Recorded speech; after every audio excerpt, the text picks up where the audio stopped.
കഴിഞ്ഞ ദിവസമാണ് ഗുരുതരമായി പരിക്കേറ്റ നിലയിൽ അസം സ്വദേശി ഹബീൽ ഹുസൈനെ കോട്ടക്കലിലെ ആളൊഴിഞ്ഞ പറമ്പിൽ കണ്ടെത്തിയത്. ലഹരി വിൽപ്പനയുമായി ബന്ധപ്പെട്ടുള്ള തർക്കത്തെ തുടർന്നുണ്ടായ സംഘർഷമാണ് കൊലപാതകത്തിലേക്ക് നയിച്ചതെന്ന് പോലീസ് പറയുന്നു.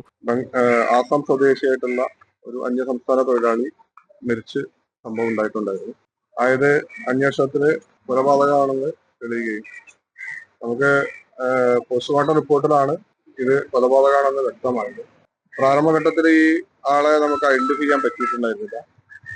തുടർന്ന് നമ്മൾ പത്രത്തിലും മറ്റും പരസ്യം കൊടുത്ത് ഇതിന്റെ ബന്ധുക്കൾ അന്വേഷിച്ചു വരികയും അവരുടെ ഈവൻ ഏകദേശം 8 വർഷത്തോളമായിട്ട് കോട്ടക്കലും പരിസരത്തുമായിട്ടുള്ള വാടക വീടുകളിൽ താമസിച്ചു വരികയായിട്ട് മനസ്സിലായിട്ടുള്ളതാണ്.